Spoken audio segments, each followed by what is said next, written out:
여러분 안녕하십니까? 헬로티비 대구 경북 뉴스입니다.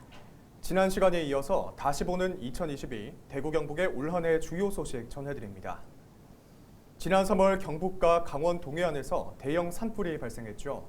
산림과 도심을 집어삼켰던 불길은 200시간이 넘도록 확산되며 수많은 피해를 남겼습니다. 치열했던 진화 현장에는 전국의 소방 인력이 총동원됐고 피해 지역과 이주민들을 위한 도움의 손길도 이어졌습니다. 동해안 대형 산불 이하영 기자가 돌아봅니다. 모든 것을 집어삼킬 듯 활활 타오르는 불길. 지난 3월 열흘 동안 동해안 일대에 큰 피해를 남겼던 동해안 산불의 당시 모습입니다. 산 정상을 따라 불길이 이어지고 도로 옆 야산까지 불씨가 온 사방을 뒤덮었습니다. 3월 4일 오전 11시 17분쯤 경북 울진에서 시작된 산불. 불길은 강한 바람을 타고 금세 강원도 삼척까지 확산됐습니다. 걷잡을 수 없이 확산된 산불에 울진과 삼척 일대가 특별 재난 지역으로 선포되고 전국의 진화 인력이 총동원됐습니다. 불길이 삼척 LNG 생산 기지 근처까지 접근하는가 하면 한울 원전까지도 위협했습니다. 큰 재앙으로 이어질 뻔한 상황도 여러 차례. 건조한 날씨와 바람의 영향으로 걷잡을 수 없이 번져나가던 산불은 열흘 만인 13일 오전에야 진화됐습니다. 지난 3월 4일 11시 17분경 경북 울진에서 발생하여 강원 삼척까지 확산된 울진 삼척 산불의 주불 진화를 오늘 오전 9시부로 선언합니다. 무려 213시간, 역대 최장기간 지속된 산불이었습니다.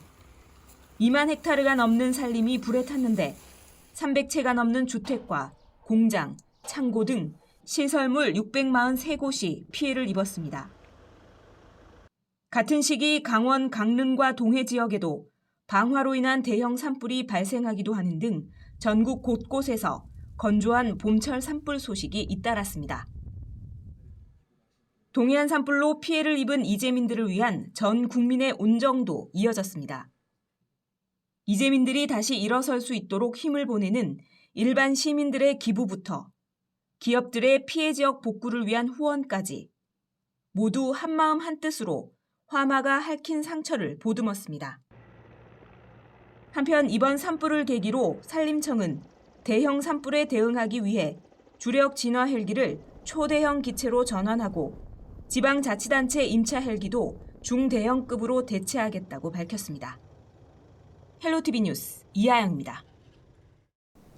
올해 발생한 동해안 산불은 국가 재난사태가 선포될 정도로 엄청난 피해를 안겼는데요.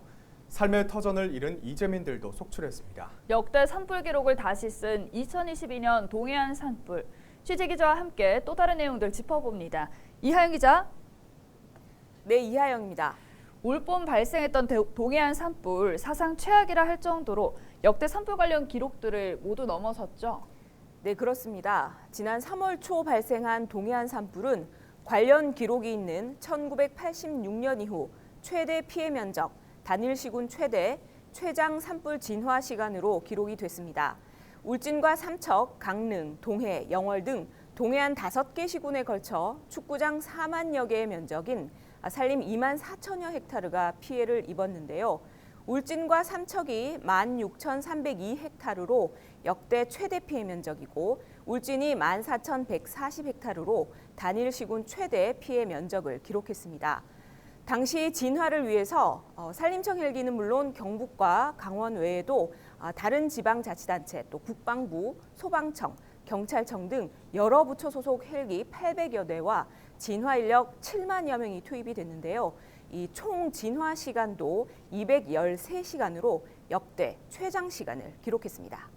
네, 산불의 원인이 차량에서 던진 담배꽁초 때문이라는 추측도 있었는데요. 이 결과가 나왔습니까? 네, 먼저 강릉에서 발생한 산불은 그 주민들에게 앙심을 품은 60대 남성의 방화가 원인이었고요.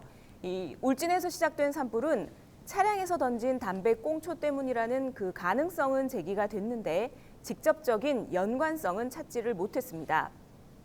산림당국이 그 실화로 추측을 하는 건 당시 기상 상황이 이 산에서 자연 발화할 수 있는 조건이 아니었기 때문인데요. 이 도로 옆 배수로에서 불이 시작돼 산 쪽으로 올라간 것만 확인이 됐을 뿐 이 담배꽁초나 소각 등 실화의 흔적은 찾지 못했습니다. 당시 강풍을 타고 번진 산불이 인근 원자력 발전소와 LNG 생산기지까지 위협하며 국가기관 시설마저 산불에 취약하다는 사실이 드러났죠. 네, 그렇습니다. 이번 산불을 계기로 이 송전선로와 발전소 시설 등에 대한 산불 대책을 보완해야 한다는 지적이 많았습니다. 전문가들은 산불이나 대형 재난으로부터 국가 주요 산업 시설을 지키기 위해서는 이 원격 감시 시스템을 개선해야 한다 이렇게 조언하고 있는데요. 산림 지역 내에 이동통신 기지나 고압 전선 송전 철탑 또 이 주변에 실시간으로 감시할 수 있는 원격 감시 시스템을 설치하고 감시 설비와 연계된 자동 소화 장치를 구축하는 등 산불의 위험성을 예측 분석할 수 있는 선제적인 대비책을 마련해야 한다고 강조를 했습니다. 네, 앞으로 산불은 더욱 자주 또 강도 높게 발생할 것이라는 전망이 나오고 있는데요. 특히 산불의 절반 이상이 건조한 겨울철에 발생한다고 하니까 더욱 경각심을 가져야겠습니다. 이하영 기자 수고했습니다. 지난 겨울 산불에 큰 피해를 안겼다면 여름에는 태풍이 있었습니다. 특히 제11호 태풍 흰남노는 경북에서는 경주와 포항을 중심으로 많은 피해를 안겼는데요. 주택과 농경지 피해뿐 아니라 포항에서는 아파트 지하 주차장 침수로 안타까운 생명을 잃은 일도 있었습니다. 홍하연 기자가 취재했습니다. 하천이 범람하고 둑이 무너졌습니다. 차량은 종이장처럼 구겨졌고 산에서 굴러내려온 바위들은 주택 대문과 담벼락을 부쉈습니다. 바위들이 굴르면서 담을 쳐버린 거예요. 담벼락을. 여기도 쳐버려 그냥. 이게 넘어가니까 차례대로만 다 넘어가. 제11호 태풍 흰남노. 초강력 태풍으로 한반도를 접근하던 흰남노는 6일 새벽 6시 부산을 스쳐 지나갈 때도 최대 풍속이 초속 40m에 달하는 등 강한 세력을 유지했습니다. 남해안뿐 아니라 경북 남부권에도 물폭탄이 쏟아졌는데 토사에 깔리거나 급류에 휩쓸리는 등 곳곳에서 인명피해가 발생하고 집과 논밭이 침수되는 재산 피해도 속출했습니다. 특히 경주는 도심이 진흙탕으로 변하는 등 주택 763채와 농경지 890여 헥타르가 피해를 입었습니다. 진흙이 잔뜩 묻어가서 다 끌어내고 물 청소하고 장판 걷어내고 그리고 일부는 다 가져두고 다 뭐 갖다 버리고 그래서 지금 오늘 또 며칠째 지금 버리고 있어요. 시간당 111mm의 물폭탄이 쏟아진 포항에서는 한 아파트 지하 주차장이 순식간에 물에 잠기며 주민들이 목숨을 잃는 안타까운 일도 벌어졌습니다. 경주시는 정부 지원 기준에 따라 파손 주택 외에도 침수된 주택에 대해 가구당 200만 원을 우선 지급하기로 했었는데 이 같은 금액이 피해 현실을 반영하지 못한다는 지적이 잇따랐습니다. 경상북도는 재난지원금 현실화를 정부에 요청하는 한편 경주 포항 지역 피해와 관련해 재방축조 등 항구적인 복구를 위한 국비 1조 5천억 원을 정부에 건의했습니다. 헬로티비 뉴스 홍하영입니다.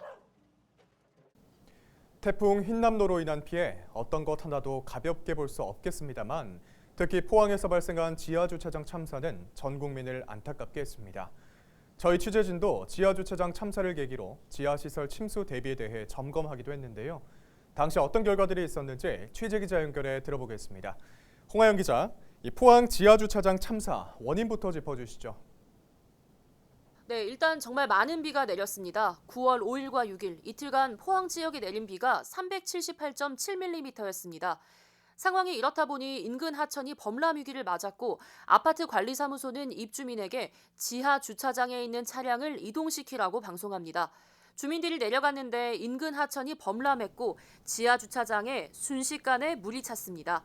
미처 빠져나오지 못한 7명이 목숨을 잃었습니다. 네, 정말 안타까운 마음인데요.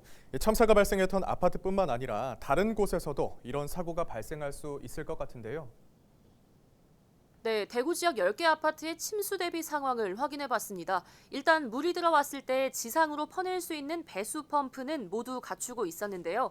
물이 주차장으로 유입되지 않도록 모래주머니를 준비한 곳은 10곳 중 절반 수준이었고 물막이판, 침수 대비 매뉴얼을 갖춘 곳은 단 한 곳도 없었습니다.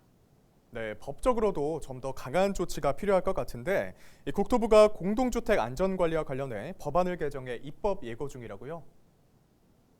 네, 공동주택관리법 시행령 제33조 4항에 지하 주차장의 침수 예방 및 침수 시 대응에 관한 사항을 추가했습니다. 기존에는 지하 주차장에 관련한 내용이 없었는데요. 아파트 관리 주체가 안전관리 계획을 세울 때 지하 주차장 시설물 안전까지 염두에 두고 계획을 세우도록 하는 내용을 추가했고요. 시행규칙 개정안에도 비가 많이 오는 우기 이전에 지하 주차장 안전진단을 통해 적절한 조치를 취하고 안전사고를 예방해야 한다는 내용을 신설했습니다.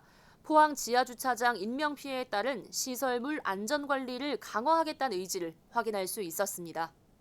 네, 기후변화로 인해 예기치 못한 사고가 발생할 수 있는 만큼 다양한 가능성을 염두에 두고 안전관리를 이어가야겠습니다. 홍하영 기자와 함께했습니다.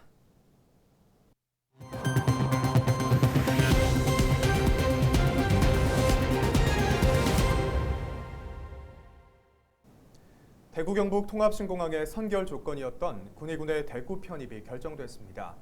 내년 7월 1일이면 경북 군의군이 아닌 대구시 군의군으로 바뀌게 되는데요. 대구는 전국 특광역시 중 가장 큰 면적을 갖게 되고 그만큼 성장의 발판도 커지게 됩니다. 또 대구 경북 통합신공항 건설도 그만큼 탄력을 받게 됐는데요. 박근수 기자입니다. 지난 12월 8일 경상북도와 대구시 간 관할구역 변경에 관한 법률안이 국회 본회의를 통과했습니다. 법안 요지는 경북 군의군을 대구로 편입하는 것입니다. 지역 정치권이 군의 의성을 통합신공항 공동후보지로 신청하고 대신 군의군의 대구 편입을 추진하기로 공동합의한 지난 2020년 7월 이후 2년 5개월 만에 법적 근거가 마련됐습니다.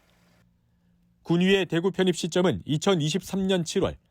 앞으로 6개월 남짓 남은 셈인데 대구시와 경북도, 군의군 등은 편입 전까지 행정의 모든 영역을 아우르는 통합 작업 등 후속 조치에 속도를 낼 계획입니다. 도시나 교통 계획 같은 거 또 그런 부분의 사업 계획을 검토해야 되고요. 또 자치 법규 같은 것도 정비가 돼야 되고 우리 공유재산하고 또 사무, 인계 인수 등 대구 강력시 군의군으로서 역할을 제대로 할 수 있도록. 대구시는 군의군 편입 실무추진단을 꾸리고 부서별로 세부 추진 계획을 수립했습니다. 또 행정기구와 각종 사업의 근거가 될 자치법규 정비, 국공유재산 인수 등도 7월 법률 시행 이전에 마무리할 계획입니다. 이 밖에도 경북도 군의군과 함께 공동협의회를 구성해 편입 준비 과정에서 각 자치단체의 의견을 조정하고 신공항 건설과 주변 지역 공동개발 등 관련 사안들을 긴밀히 협조해 나간다는 방침입니다. 군의가 대구로 편입되면 그만큼 경북도의 규모는 줄어들지만 대구는 현재보다 70% 이상 면적이 넓어집니다. 전국 특광역시 중 최대 면적인데 대구시는 그만큼 신산업 육성의 발판이 될 것으로 보고 있습니다. 또 군의의 대구 편입 자체가 대구 경북 통합신공항 건설의 선결 조건이었던 만큼 통합신공항 특별법의 국회 통과를 비롯해 전반적인 사업 추진에도 탄력을 받을 수 있을 것으로 기대했습니다. 헬로티비 뉴스 박금수입니다. 군의군 편입을 계기로 대구의 관광 전략을 새롭게 수립해야 한다는 의견이 제기됐습니다. 대구경북연구원 송은정 연구위원은 지난 15일 대경 CEO 브리핑 연구보고서를 통해 대구에 편입될 군의군의 관광 잠재력을 활용한 체계적인 관광 전략을 수립해야 한다고 주장했습니다. 송 의원은 군의의 대구 편입과 통합 신공항 개항이라는 두 시점을 바탕으로 한 2030 대구 관광 진흥 전략을 수립하자며 군의의 초광역 관광벨트를 개발하고 스마트 관광 시범지대로 집중 육성하자는 방안을 제시했습니다.